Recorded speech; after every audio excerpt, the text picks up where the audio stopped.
Good non students, આજે CC board 311 unit 1 લીલના સામાન્ય લક્ષણો આપણે છેલ્લા કેટલાક લેક્ચરથી જોઈ રહ્યા છીએ, જેની અંદર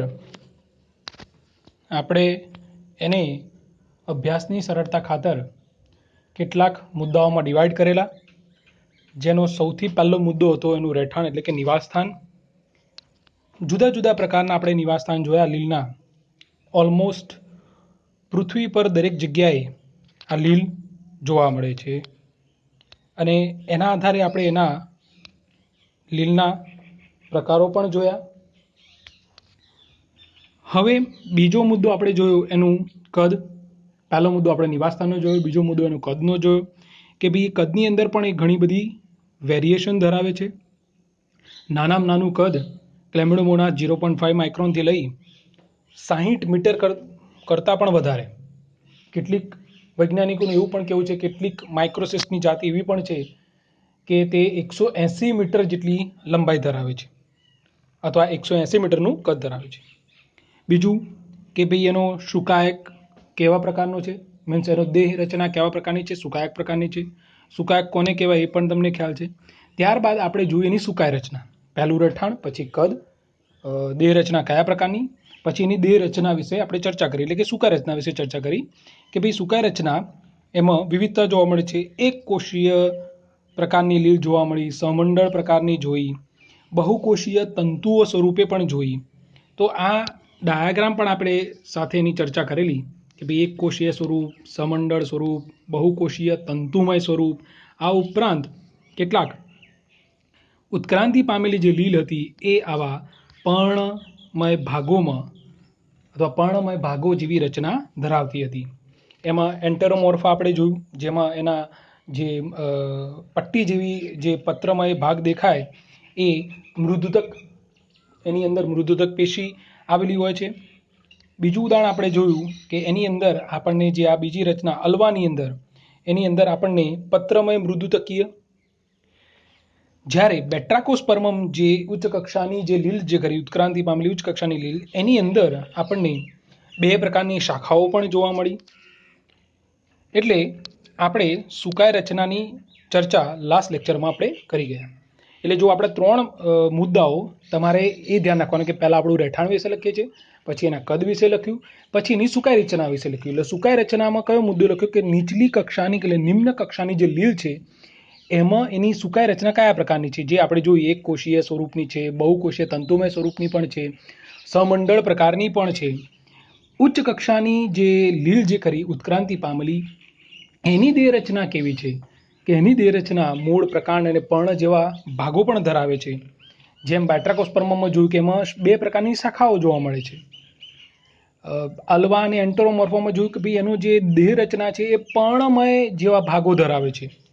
એટલે આ 2 પ્રકારની દેહ રચના આપણે જોઈ. હવે આપણે જોઈશું એની કોષ રચના. દેહ રચના આખો સુકાયની રચના જોઈ, હવે જોઈએ એનો કોષ. કોષ કોને કહેવાય તમને ખ્યાલ હશે. એક જે માની લો કોઈ પણ તંતુમય રચના છે, ડાયાગ્રામના આધારે સમજ, માની લો કે આ તો એક જ કોષનો બનેલો છે, એટલે એક કોષની રચના છે. ઉદાહરણ તરીકે આપણે આની વાત કરીએ વોલ્વોક્સની અથવા સ્પાયરોગાયરાની, તો એની અંદર તમે જો આ નાના નાના ટાંકણીના માથા જેવા દેખાય એ એક કોષ થયો.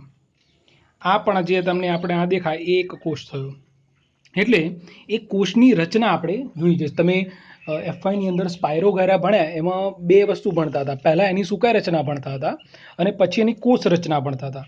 તો અહીંયા આપણે જોઈએ જનરલ ટોપિકની અંદર કે લીલનો કોષ કેવા પ્રકારનો હોય. એટલે આપણે ચોથો મુદ્દો છે કોષ રચના.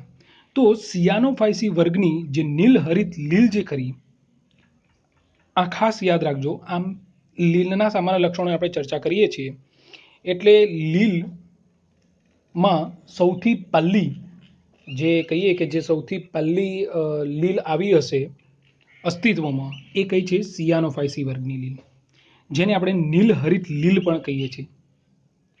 અને અંગ્રેજીમાં બ્લુ ગ્રીન આલ્ગી તરીકે ઓળખવામાં, BGA એનો શોર્ટ ફોર્મ થાય BGA, બ્લુ ગ્રીન આલ્ગી, જેને ગુજરાતીમાં કહેવાય નીલહરિત લીલ.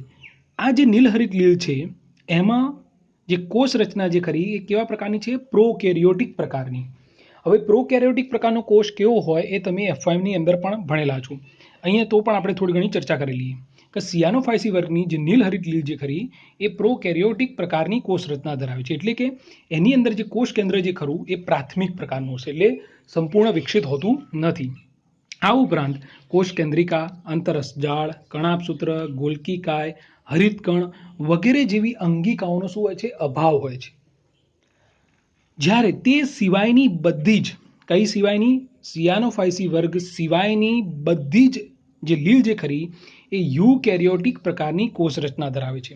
એટલે કે યુકેરિયોટિક પ્રકારનો કોષ કેવો હોય? એટલે કે તેનું કોષ કેન્દ્ર કેવું હશે? સુવિકસિત હશે. તેમાં કોષ કેન્દ્રિકા, કોષ કેન્દ્ર પટલ તેમજ કોષ રસમાં વિવિધ આકારના હરિતકણ અને મોટાભાગની અંગિકાઓ શું હોય છે? હાજર જોવા મળે છે. એટલે લીલની કોષ રચનાની જ્યારે આપણે વાત કરીએ તો લીલની અંદર બે પ્રકારના કોષ જોવા મળે. સિયાનોફાયસી વર્ગની અંદર કેવો કોષ કયા પ્રકારનો હોય? પ્રોકેરિયોટિક પ્રકારનો. પ્રોકેરિયોટિક પ્રકારનો એટલા માટે કહેવામાં આવે છે કે એની અંદર આ બધી વસ્તુઓ કોષ કેન્દ્ર પ્રાથમિક પ્રકારનું હોય છે અને આ બધી જે અંગિકાઓ છે કેવી છે? ગેરહાજર હોય છે. જ્યારે બીજી આની અંદર એનું ઉદાહરણ લઈશે સિયાનોફાયસી વર્ગની અંદર અથવા નીલહરિત લીલની અંદર એનું ઉદાહરણ નોસ્ટોક, એનાબીના એના એક્ઝામ્પલ છે. નોસ્ટોક અને એનાબીના સિયાનોફાયસી વર્ગની લીલ છે જેનો કોષ કેવો છે? પ્રોકેરિયોટિક પ્રકારનો. આ સિવાયની એટલે કે સિયાનોફાયસી વર્ગ સિવાયની મોટા ભાગની બધી જે લીલ જે ખરી એની કોષ રચના કેવા પ્રકારની છે? યુકેરિયોટિક પ્રકારની. ધેટ મીન્સ એનું જે કોષ કેન્દ્ર હોય છે સુવિકસિત હોય છે અને મોટા ભાગની અંગિકાઓ કેવી હોય છે? હાજર હોય છે. તો કોષ રચનાનો આપણે ચર્ચા કરી. હવે ડિટેલમાં જોઈએ તો પહેલાં આપણે આખી એની શરીર રચના જોઈ. પછી શરીર રચના શેનાથી બનેલી હોય તમને ખ્યાલ છે? ઘણા બધા કોષો ભેગા થઈને આખી શરીર રચનાનું નિર્માણ થાય. તો આપણે આખા પહેલાં શરીર રચનાની એટલે કે દેહ રચનાની આપણે ચર્ચા કરી. પછી ઇન્ડિવિજ્યુઅલ કોષની વાત કરી, કોષનો મુદ્દો લીધો. હવે આપણે લઈશું એ કોષની સૌથી બહારની જે સ્તર છે જેને આપણે કોષ દિવાલ કહીએ છીએ એની ચર્ચા કરીએ. એટલે લીલની અંદર કોષ દિવાલ જે ખરી એ મુખ્યત્વે શેની બનેલી હોય? સેલ્યુલોઝની જ બનેલી હોય છે. મુખ્યત્વે જેટલી પણ લીલ છે પૃથ્વી પરની એની જે કોષ દિવાલ છે એ ખાસ કરીને શેની બનેલી હોય છે? સેલ્યુલોઝની. પરંતુ ક્યારેક એવું પણ જોવા મળે છે જ્યારે ઉદાહરણ તરીકે જોઈએ સિયાનોફાયસી જે વર્ગ જે ખરો એમાં એની કોષ દિવાલ મ્યુકોપેપ્ટાઇડ આ ઉપરાંત બીજા કેટલાક પદાર્થો પણ છે. બીજું જોઈએ ફિયોફાયસી વર્ગમાં જો એક વસ્તુ તમારે યાદ રાખવાનું, અહીંયા ફિયોફાયસી વર્ગમાં એની કોષ દિવાલ શેની બનેલી છે? આર્જેનિક એસિડ અને ફ્યુકોડિનની બનેલી છે. કેટલાક પ્રમાણમાં સેલ્યુલોઝ પણ હોય છે, પરંતુ એની અંદર સિયાનોફાયસી લીલમાં કોષ દિવાલના બંધારણમાં આર્જેનિક એસિડ અને ફ્યુકોડિન પણ હોય છે. જ્યારે રોડોપ્સી અથવા રોડોફાયસી જે વર્ગ જે ખરો એ રોડોફાયસીમાં સેલ્યુલોઝ પેક્ટિન દ્રવ્ય સાથે પોલીસલ્ફેટ એસ્ટર અને ગેલેક્ટન્સ પણ જોવા મળે છે. એટલે તમે જુઓ એની કોષ દિવાલમાં આટલી વિવિધતા આપણને જોવા મળે છે કે ભાઈ એની કોષ દિવાલ મોટાભાગની ખાસ કરીને નિમ્ન કક્ષાની જે લીલ છે એમાં એની કોષ દિવાલ ફક્ત ને ફક્ત સેલ્યુલોઝની જ બનેલી છે. પરંતુ જેમ જેમ એના કેટલાક ઉત્ક્રાંતિ પામેલા જે વર્ગ છે એની અંદર એની કોષ દિવાલમાં સેલ્યુલોઝ સિવાય અન્ય ઘટકો પણ એના બંધારણમાં કોષ દિવાલના બંધારણમાં જોવા મળે છે. જેમાંના આપણે કેટલાક ઉદાહરણ જોયા કે સિયાનોફાયસી વર્ગમાં મ્યુકોપેપ્ટાઇડ, ફિયોફાયસીમાં આર્જેનિક એસિડ અને ફ્યુકોડિન, રોડોફાયસીમાં સેલ્યુલોઝ પેક્ટિન દ્રવ્ય સાથે પોલીસલ્ફેટ એસ્ટર અને ગેલેક્ટન્સ. એટલે આ બધા એની કોષ દિવાલની રચનામાં આપણને જોવા મળે છે. એટલે આપણે કોષ દિવાલની ચર્ચા કરી. હવે બીજી એક વસ્તુ આપણે રંજક દ્રવ્યની ચર્ચા કરીએ. અથવા આપણને ખ્યાલ છે કે ભાઈ લીલ જે ખરી એ ક્લોરોફિલ યુક્ત હરિતકણો ધરાવતી હોવાના કારણે કે એની અંદર ક્લોરોફિલ આવેલું છે, વનસ્પતિ છે એટલે એની અંદર ક્લોરોફિલ આવેલું હશે. એટલે એ ક્લોરોફિલ ક્યાં આવેલું હોય? હરિતકણની અંદર. એટલે લીલ જે ખરી એ ક્લોરોફિલ યુક્ત હરિતકણો ધરાવતી હોવાના કારણે પોષણની દ્રષ્ટિએ કેવી છે? સ્વાવલંબી છે. સ્વાવલંબી એટલે પોતાનો ખોરાક એ જાતે બનાવે છે. એટલે ક્લોરોફિલ તો આવેલું છે એ ફાઇનલ છે, પરંતુ ક્લોરોફિલ સિવાય બીજા કયા રંજક દ્રવ્યો આવેલા છે એ જોઈએ. કે લીલમાં ક્લોરોફિલ ઉપરાંત ક્લોરોફિલના પણ તમને પ્રકારો ખ્યાલ હશે કે ક્લોરોફિલ એ, ક્લોરોફિલ બી, ક્લોરોફિલ સી, ક્લોરોફિલ ડી, બરાબર. આ જુદા જુદા પ્રકારના ક્લોરોફિલના પ્રકારો છે. એ અત્યારે આપણે ડિટેલમાં જાણવાની જરૂર નથી, એ આપણે આગળ સેમેસ્ટર 6ની અંદર અથવા બીજી કોઈ જગ્યાએ આવશે તો એની ચર્ચા કરીશું. એટલે રંજક દ્રવ્યોની અંદર જો આપણે અહીંયા કોષ દિવાલની ચર્ચા થઈ ગઈ, પછી આપણે રંજક દ્રવ્યની વાત કરીએ છીએ. તો રંજક દ્રવ્યમાં શું હોય છે કે લીલ, મોટા ભાગની જે લીલ જે ખરી એ ક્લોરોફિલ યુક્ત હરિતકણ ધરાવતી હોય છે. એટલે પોષણની દ્રષ્ટિએ કેવી હોય? સ્વાવલંબી હોય. બીજું, રંજક દ્રવ્યોની અંદર લીલમાં ક્લોરોફિલ ઉપરાંત વિવિધ પ્રકારના રંજક દ્રવ્યો જેવા કે ફાઇકોસાઇનિન, ફાઇકોઇરિથ્રિન. જો ફાઇકોસાઇનિન, સાઇનિન એટલે જાંબલી રંગ માટે જવાબદાર હોય. ફાઇકોઇરિથ્રિન, ઇરિથ્રિન મીન્સ રેડ કલર માટે, લાલ રંગ માટે જવાબદાર હોય. પછી ફ્યુકોઝેન્થિન, કેરોટીન્સ, ઝેન્થોફિલ, આવા જુદા જુદા રંજક દ્રવ્યો જોવા મળે છે. કેરોટીન, જેમ કે ગાજરની અંદર આપણે જોઈએ રેડિશ અથવા નારંગી, ઓરેન્જ કલર જે દેખાય એ કેરોટીન્સના કારણે હોય છે. કેરોટીન્સ નામના રંજક દ્રવ્યના કારણે હોય છે. એટલે આ રંજક દ્રવ્ય જોયા. હવે નેક્સ્ટ મુદ્દા ઉપર જઈએ, હરિતકણ. તો હરિતકણો જે ખરા એ વિવિધ આકારના પણ લીલની અંદર જોવા મળે છે. એક આકારની આ ખાસિયત છે કે ભાઈ લીલની અંદર હરિતકણો જુદા જુદા આકારના જોવા મળે છે. ઉદાહરણ તરીકે જોઈએ, તમે એફવાયની અંદર ભણેલા સ્પાયરોગારા. સ્પાયરોગારાનો હરિતકણ જો તમને યાદ હોય તો એ કુંતલાકાર હતું. એટલે એ ડાયાગ્રામ તમને યાદ હશે. આ ઉપરાંત ઉડોગોનિયમ નામની જે લીલ જે ખરી એની અંદર હરિતકણ જે ખરું એ જાલાકાર છે, જાળી જેવી રચના ધરાવતું હોય. જિગ્નીમા નામની જે લીલ છે એની અંદર જે હરિતકણ જે ખરું એ તારાકાર છે, સ્ટાર આકારનું. એક્ટોકાર્પસ જે ખરું એ એક્ટોકાર્પસની અંદર હરિતકણ કેવો છે? પટ્ટાકાર છે, સીધી આમ પટ્ટી રિબિન હોય એ ટાઈપના એની અંદર હરિતકણ આવેલા હોય છે. અને ક્લેમિડોમોનાસ જે ખરું એ ક્લેમિડોમોનાસમાં હરિતકણ કેવો હોય છે? પ્યાલાકાર હોય છે. અહીંયા ક્લેમિડોમોનાસનો આપણે કદાચ ડાયાગ્રામ આગળ જોયો તો તમે જુઓ, આ જે આપણને કપ આકારનો જે આ સી શેપનો અથવા કપ પ્યાલા જેવા આકારની જે રચના દેખાય અહીંયા એ શું છે? હરિતકણ છે. એટલે જુદી જુદી લીલમાં હરિતકણના જુદા જુદા આકાર પણ આપણને જોવા મળે છે. એટલે હરિતકણના આકાર જોયા. હવે નેક્સ્ટ મુદ્દો લઈએ આપણે ખોરાકનો સંગ્રહ. જો આ મુદ્દાઓ તમે યાદ રાખજો. પહેલું આપણે નિવાસસ્થાન જોયું, પછી કદ જોયું, પછી એને સુકાય રચના વિશે આપણે મુદ્દા લખ્યા. સુકાય રચના બાદ આપણે શેના ઉપર ગયા? એની કોષ રચના વિશે. કોષ રચનામાં લખ્યા બાદ પછી શું ગયા? અને કોષ દિવાલ વિશે આપણે ચર્ચા કરી. કોષ દિવાલથી અંદર જઈએ તો એની અંદર આપણે શું ચર્ચા કરી? એના રંજક દ્રવ્યોની, કે ખાસ કરીને ક્લોરોફિલ આવેલો હોય. ક્લોરોફિલ ઉપરાંત બીજા કયા કયા રંજક દ્રવ્યો આવેલા છે એ પણ ચર્ચા કરી. પછી એની અંદર જઈએ રંજક દ્રવ્યો સાથે હરિતકણો જોયા કે હરિતકણો કેવા હોય છે? જુદા જુદા આકારના. એ પણ આપણે ચર્ચા કરી. હવે જોઈએ ખોરાકનો સંગ્રહ. આપણો નેક્સ્ટ મુદ્દો છે ખોરાકનો સંગ્રહ કયા સ્વરૂપે થાય. તો જો ક્લોરોફાઇસી અને કારોફાઇસી, આ જે બે વર્ગની જે લીલ જે ખરી એમાં ખોરાકનો સંગ્રહ કયા સ્વરૂપે થાય છે? સ્ટાર્ચ સ્વરૂપે. જે ઓલરેડી આપણને ખ્યાલ છે કે ભાઈ વનસ્પતિઓમાં જે તમારે આજુબાજુ જે જેટલી વનસ્પતિઓ જોવા મળે છે એમાં ખોરાકનો સંગ્રહ કયા સ્વરૂપે થતો હોય છે? સ્ટાર્ચ સ્વરૂપે થતો હોય છે. તો અહીંયા લીલની અંદર જે ક્લોરોફાઇસી અને કારોફાઇસી નામની જે વર્ગની જે લીલ જે ખરી એમાં ખોરાકનો સંગ્રહ કયા સ્વરૂપે થાય છે? સ્ટાર્ચ સ્વરૂપે. જ્યારે સિયાનોફાઇસી વર્ગમાં ખોરાકનો સંગ્રહ સિયાનોફાઇસિન સ્ટાર્ચ સ્વરૂપે થાય છે. સિયાનોફાઇસિન સ્ટાર્ચ એટલે કે એની રચનામાં સ્ટાર્ચ જે ખરો એનાથી થોડીક રચનામાં ફેરફાર હોય છે, એટલે આપણે એને સિયાનોફાઇસિન સ્ટાર્ચ કહીએ છીએ. જ્યારે રોડોફાઇસીમાં ખોરાકનો જે સંગ્રહ છે એ ફ્લોરિડિન સ્ટાર્ચ સ્વરૂપે થાય છે. ફિયોફાઇસીમાં ખોરાકનો સંગ્રહ કયા સ્વરૂપે થાય છે? લેમિનારિન સ્વરૂપે થાય છે. પરંતુ ડાયટમ્સ જેવી લીલમાં ખોરાકનો સંગ્રહ કયા સ્વરૂપે થાય છે? લિપિડ સ્વરૂપે થાય છે. આ જુદી જુદી જે લીલ જે ખરી એ જુદી જુદી લીલમાં ખોરાકનો સંગ્રહ જુદા જુદા પ્રકારે આપણને અહીંયા જોવા મળે છે. હવે આપણે જોઈએ ખોરાકનો સંગ્રહ જોઈ લીધો. હવે આપણે જોઈએ એમાં કશાની રચના, ફ્લેઝેલા જે કહેવાય.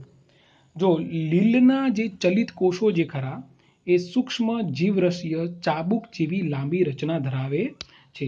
જો ડાયાગ્રામમાં હોય તો આપણે જોઈ લઈએ. હા, તમે કોઈ આગળ જોયો હશે કે આ રીતે કોઈ કોષ આવેલો હોય એની ઉપર આવી દોરી જેવી, આ અલ્ટ્રા ડાયાગ્રામ છે એટલે આપણને બે મોટું દેખાય છે, આવા બે આપણને કશા જેવી રચના જોવા મળે છે.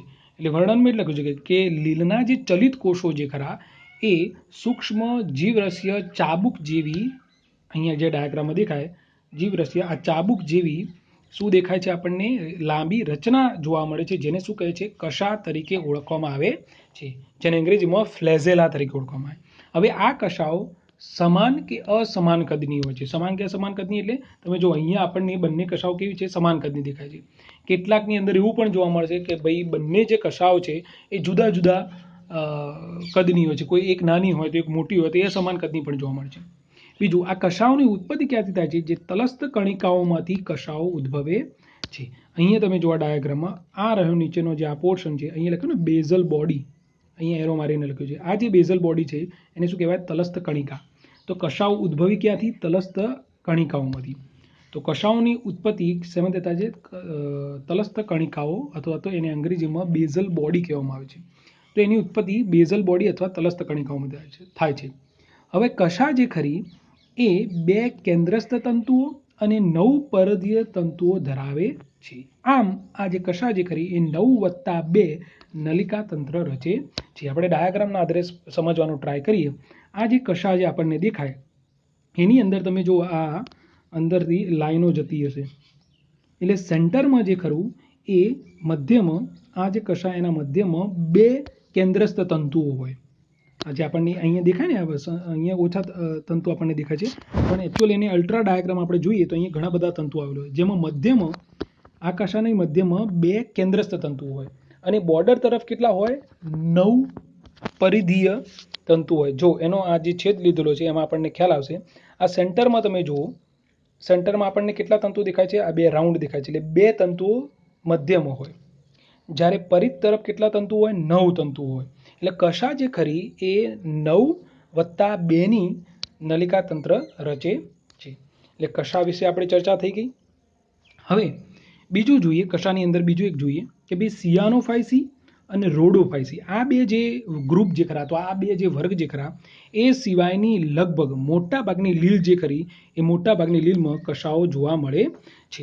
ખાલી આ 2 જે વર્ગ ખરા, સિયાનોફાઇસી અને રોડોફાઇસી, આ 2 વર્ગની અંદર કશા જોવા મળતી નથી. બાકીના બધા જ લીલના ગ્રુપમાં તો બધા જ લીલના વર્ગમાં આપણને કશા જોવા મળે છે. કાં તો આ કશા અગ્રીય હોય એટલે કે અગ્રભાગે આવેલી હોય, જે અહીંયા દેખાય છે, જો અહીંયા કશા ક્યાં આવેલી છે? અગ્રભાગે. કાં તો એ પાર્શ્વીય હોય એટલે કે પાછળના ભાગે આવેલી હોય. આ બધા જ આ જે મુદ્દા છે તમે એફવાયની અંદર ભણેલા છો. એ કશા લીસી હોય અથવા પિંછાકાર હોય. બરાબર, એ એફવાયની અંદર તમે ડાયાગ્રામ જોયેલો છે. હવે આપણે જોઈએ, કશાની ચર્ચા આપણે થઈ ગઈ. હવે જોઈએ આપણે પ્રજનન. લીલમાં પ્રજનન કેટલા પ્રકારે થાય? જો લીલમાં પ્રજનન 3 પ્રકારે થાય: વાનસ્પતિક પ્રજનન, અલિંગી પ્રજનન અને લિંગી પ્રજનન. તો આ ત્રણેય મુદ્દાઓ આપણે એક વાર જોઈ લઈએ. વાનસ્પતિક પ્રજનન કઈ રીતે થાય, અલિંગી પ્રજનન કઈ રીતે થાય અને લિંગી પ્રજનન કઈ રીતે થાય. વાનસ્પતિક પ્રજનન જે ખરું એ અવખંડન કે કોષ વિભાજન દ્વારા થાય છે. હવે અવખંડન કોને કહેવાય અને કોષ વિભાજન કોને કહેવાય એ આપણે આગળના ઘણા બધા લેક્ચરમાં દ્વિઅંગીમાં પણ જોઈ ગયા છે. તમે આગળ પણ આ વિશે ચર્ચા ભણી ગયા હશો, એટલે આપણે ડિટેલમાં આમાં કંઈ જવાનું જરૂર નથી કે વાનસ્પતિક પ્રજનન 2 પદ્ધતિઓ દ્વારા થતું હોય છે, મોટે ભાગે અવખંડન અને કોષ વિભાજન દ્વારા. જ્યારે લીલમાં જે અલિંગી પ્રજનન છે એ બીજાણુ સર્જન દ્વારા, બીજાણુ સર્જન એટલે બીજાણુનું નિર્માણ કરતા હોય, પાલમેલા અવસ્થા દ્વારા કે અગતિક કોષ દ્વારા થાય છે. જો આ જુદી જુદી અવસ્થા અલિંગી પ્રજનન આ રીતે થતું હોય છે, એ આગળ આપણે જોઈએ જેમ જેમ ચર્ચા થાય એ પ્રમાણે. તો જોઈએ પહેલાં અલિંગી પ્રજનનમાં 3 પ્રકારે જોયું કે ભાઈ આ 3 પ્રકારે અલિંગી પ્રજનન થાય. તો એમાં જોઈએ કે અલિંગી પ્રજનનમાં જે બીજાણુ જે ખરા, એક વસ્તુ આપણને યાદ રાખવાનું કે આ અહીંયા લખ્યું કે અલિંગી પ્રજનન બીજાણુ સર્જન દ્વારા થાય છે. બીજાણુ સર્જન એટલે બીજાણુનું નિર્માણ કરવું. એ લીલ બીજાણુનું શું કરે? નિર્માણ કરે. તો એમાં જોઈએ કે ભાઈ અલિંગી પ્રજનનમાં બીજાણુઓ જે ખરા એ સામાન્ય રીતે વાનસ્પતિક કોષ કે વિશિષ્ટ રૂપાંતરિત કોષ હોય છે. એટલે અલિંગી પ્રજનન દરમિયાન જે બીજાણુ ઉત્પન્ન થાય, ચલ બીજાણુ ઉત્પન્ન થાય કે અચલ બીજાણુ ઉત્પન્ન થાય, જે પણ બીજાણુ ઉત્પન્ન થાય એ કાં તો વાનસ્પતિક કોષમાંથી નિર્માણ પામતા હોય અથવા તો વિશિષ્ટ રૂપાંતરિત કોષમાંથી એ બનતા હોય છે. હવે આ જે કોષો જે ખરા, કયા કોષ? વાનસ્પતિક કોષ અને ખાસ કરીને આ વિશિષ્ટ રૂપાંતરિત કોષ જે ખરો એ બીજાણુ ઉત્પન્ન કરતા હોવાથી તે કોષને શું કહેવામાં આવે છે? બીજાણુધાની તરીકે ઓળખવામાં આવે છે. આમ હા, એ કયા કોષ? ફક્ત ને ફક્ત જે કોષો, લીલના જે કોષો બીજાણુ ઉત્પન્ન કરતા હોય તે જ કોષોને બીજાણુધાની કહેવાય. બધા કોષોને બીજાણુધાની ના કહેવાય. બરાબર, તો જે કોષો, લીલના જે કોષો બીજાણુ ઉત્પન્ન કરતા હોય તે કોષોને શું કહે છે? બીજાણુધાની તરીકે ઓળખવામાં આવે છે. અને આપણે આગળ કહ્યું એ પ્રમાણે કે અલિંગી પ્રજનન ચલ બીજાણુ કે અચલ બીજાણુ દ્વારા થાય છે. મોટાભાગની લીલમાં અલિંગી પ્રજનન ચલ બીજાણુ દ્વારા થાય છે, જેને અંગ્રેજીમાં ચલ બીજાણુને અંગ્રેજીમાં કહેવાય ઝૂસ્પોર્સ. ચલ બીજાણુ એટલા માટે કે ચલ બીજાણુ કશાધારી હોય, દેટ મીન્સ કશા ધરાવતા હોય, અને કશા ધરાવતા હોવાથી તે કેવા હોય છે? ચલિત હોય છે. હવે જ્યારે પાણીની અછત હોય, એટલે કે પાણી પૂરતા પ્રમાણમાં ના હોય, ત્યારે અલિંગી પ્રજનન જે ખરું એ અચલ બીજાણુ દ્વારા થાય છે. અચલ બીજાણુ એટલે એ અચલ બીજાણુ કશા વિહીન હોય છે, એટલે કે એની અંદર કશા આવેલી હોતી નથી, અને કેવા હોય છે? અચલિત હોય છે. એટલે એને અચલ બીજાણુની અંગ્રેજીમાં એપ્લાનોસ્પોર તરીકે ઓળખવામાં આવે છે. બરાબર વિદ્યાર્થી મિત્રો? એટલે આ ખાસ તમારે યાદ રાખવાનું. બીજું જોઈએ, જ્યારે શુષ્ક પરિસ્થિતિ હોય, શુષ્ક પરિસ્થિતિમાં કેટલી વાર એવું પણ થાય છે, જો આ બીજાણુનું સર્જન આપણે જોયું, કહ્યું ને કે અલિંગી પ્રજનન બીજાણુ સર્જન દ્વારા થાય છે, તો જો કેટલાકમાં શું થયું? ચલ બીજાણુ ઉત્પન્ન થાય છે. પરંતુ જો વાતાવરણમાં અથવા પાણીની અછત હોય તો કયા બીજાણુ ઉત્પન્ન થાય છે? અચલ બીજાણુ ઉત્પન્ન થાય છે. હવે બીજું જોઈએ, કેટલીક પરિસ્થિતિમાં શું થાય છે કે શુષ્ક પરિસ્થિતિમાં ચલ બીજાણુ ઉત્પન્ન થાય, પરંતુ એ ચલ બીજાણુ એ જે પણ કોષની અંદર ઉત્પન્ન થયા હોય એ બહાર આવતા નથી, અને બહાર આવવાને બદલે પોતાની જે કશા છે એ ખેરવી નાખે છે, અને પિતૃ શરીરમાં જ શ્લેષ્મમાં ઢંકાયેલા રહે છે, અને ત્યાં જ વિભાજન પામી વસાહત જેવી રચના કરે છે. આ જે હંગામી વસાહતને શું કહે છે? પાલ્મેલા અવસ્થા કહે છે. દાખલા તરીકે ક્લેમિડોમોનાસમાં પાલ્મેલા અવસ્થા જોવા મળે છે. અને કેવી વસાહત છે? હંગામી, પરમનન્ટ નથી, ટેમ્પરરી છે. એ થોડા સમય માટે જે વસાહતનું નિર્માણ કરે છે. આ પાલ્મેલા અવસ્થા શું છે? જ્યારે આપણે એની સુકાઈ રચના ભણીશું એ ડિટેલમાં આપણે એની ચર્ચા કરીશું. હાલ પૂરતું તમારે એટલું યાદ રાખવાનું કે પાલ્મેલા અવસ્થામાં થાય શું હોય? ચલ બીજાણુ જ, પરંતુ શુષ્ક પરિસ્થિતિમાં એની પોતાની જે કશાઓ છે ખેરવી નાખે છે, શ્લેષ્મમાં ઢંકાઈ જાય, એટલે એક ચલ બીજાણુ વિભાજન પામી ઘણા બધા ચલ બીજાણુ બનાવશે, અને શું બનાવશે? વસાહત. ઘણા બધા ચલ બીજાણુ ભેગા થાય એટલે આપણે એક જ શ્લેષ્મની અંદર ઘણા બધા ચલ બીજાણુ ઉત્પન્ન થાય એટલે આપણે શું કહીએ ને? વસાહત. પણ એ વસાહત કેવી હશે? હંગામી વસાહત હોય છે, એટલે કે ટેમ્પરરી, થોડા સમય માટેની જ વસાહત હોય છે. એટલે એ અવસ્થાને આપણે શું કહીએ છીએ? પાલ્મેલા અવસ્થા કહીએ છીએ. દાખલા તરીકે ક્લેમિડોમોનાસ. પછી જોઈએ અગતિક કોષ, જેને અંગ્રેજીમાં એકાઇનેટ્સ કહે છે. આ અગતિક કોષને વિશ્રામ બીજાણુ પણ કહે છે. કેમ એને વિશ્રામ બીજાણુ કહે છે એ જોઈએ કે કેટલીક વાર પ્રતિકૂળ સંજોગોમાં શું થાય છે કે જે વાનસ્પતિક કોષ જે ખરો, એ લીલનો જે કોષ જે ખરો એ કદમાં વધશે. કદમાં વધીને પોતાની આસપાસ જાડું અને રક્ષણાત્મક આવરણ રચશે, અને ત્યારબાદ એ કોષની અંદર પુષ્કળ પ્રમાણમાં ખોરાકનો સંગ્રહ કરે છે, અને લાંબા સમય સુધી સુષુપ્તાવસ્થામાં પડી રહે છે. કેમ? કારણ કે પ્રતિકૂળ સંજોગો છે એટલા માટે. એટલે એને આપણે વિશ્રામ બીજાણુ પણ કહીએ છીએ. સુષુપ્ત અવસ્થામાં, વિશ્રામ અવસ્થામાં ઘણા લાંબા સમય સુધી પડી રહે છે. જ્યારે અનુકૂળ સંજોગો પ્રાપ્ત થાય ત્યારે તે અંકુરણ પામી નવું સુકાય ઉત્પન્ન કરે છે. આ બધી જ વસ્તુ આપણે જ્યારે અલિંગી પ્રજનન અથવા જ્યારે લીલમાં પ્રજનન અવસ્થા ભણીશું ત્યારે ડિટેલમાં આની ચર્ચા કરીશું. આ ઉપરાંત અલિંગી પ્રજનન મોનોસ્પોર દ્વારા, અંતઃબીજાણુ વગેરે દ્વારા થતું આપણને જોવા મળે છે. એટલે જો વાનસ્પતિક પ્રજનન જોઈ લીધું, અલિંગી પ્રજનન જોઈ લીધું, હવે જોઈએ લિંગી પ્રજનન. લિંગી પ્રજનન પણ ખાસ કરીને પ્રતિકૂળ પરિસ્થિતિમાં જોવા મળે છે. લિંગી પ્રજનન અહીંયા જો 3 પ્રકારે થતું હોય છે મોટાભાગે. સમજન્યુક, જેને ઇંગ્લિશમાં કહેવાય આઇસોગેમી. તમે જો એનો ડાયાગ્રામ પણ આપેલો છે. સમજન્યુક કોને કે? સમજન્યુક, સમ એટલે સમાન, જન્યુક એટલે જન્યુ, કે જે જન્યુઓ બાહ્યકાર વિદ્યાની દ્રષ્ટિએ સમાન હોય. તમે જો ડાયાગ્રામમાં બંને જન્યુઓ આપણને કેવા દેખાય છે? નરજન્યુ અને માદાજન્યુ રચનાની દ્રષ્ટિએ સમાન દેખાય છે. જ્યારે એ જન્યુને શું કહેવાય? સમજન્યુ. જ્યારે આ સમજન્યુઓ એકબીજા સાથે ફલનની ઘટના કરે તો એ ઘટનાને શું કહેવાય? સમજન્યુક અથવા આઇસોગેમી તરીકે ઓળખવામાં આવે છે. બીજો જોઈએ, તમે આ બીજો ડાયાગ્રામ જુઓ. આની અંદર તમે જુઓ બંને જે જન્યુઓ જે ખરા એ કદમાં સમાન નથી.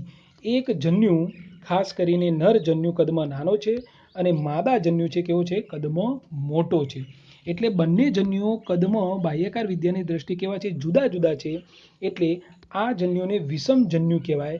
અને જ્યારે બંને વચ્ચે ફલનની ઘટના થાય અથવા એ જન્યુ એકબીજા સાથે જોડાય એ ઘટનાને શું કહેવાય? વિષમ જન્યુક અવસ્થા, અથવા તો અંગ્રેજીમાં એને એનિસોગેમી કહે છે. અને ત્રીજો પ્રકાર છે લિંગ જન્યુક, જેમાં લિંગ જન્યુકની અંદર તમે જુઓ નર જન્યુ કદમાં નાનો હોય અને ચલિત હોય. કેમ ચલિત છે? કેમ કે એના ઉપર શું આવેલું છે? કશા આવેલી છે. જ્યારે માદાજન્યુ જે ખરા આર્યો એ કદમાં મોટો છે અને અચલિત છે. અચલિત કેમ કે એની અંદર કોષા જેવી કોઈ રચના આવેલી નથી. બરાબર. તો આ પ્રકારના લિંગી પ્રજનનને શું કહે છે? લિંગજન્યુ પ્રકારનું લિંગી પ્રજનન કહે છે, જેને અંગ્રેજીમાં ઉગેમી તરીકે ઓળખવામાં આવે છે. તો વિદ્યાર્થી મિત્રો, અહીંયા આપણે લીલના સામાન્ય લક્ષણો પૂરા કરીએ છીએ. આ પ્રશ્ન પરીક્ષામાં ઘણીવાર પૂછાય છે, તો આની તમે વ્યવસ્થિત રીતે પ્રિપેરેશન કરશો. આપણે નેક્સ્ટ લેક્ચરમાં નવા મુદ્દા સાથે મળીશું. Thank you.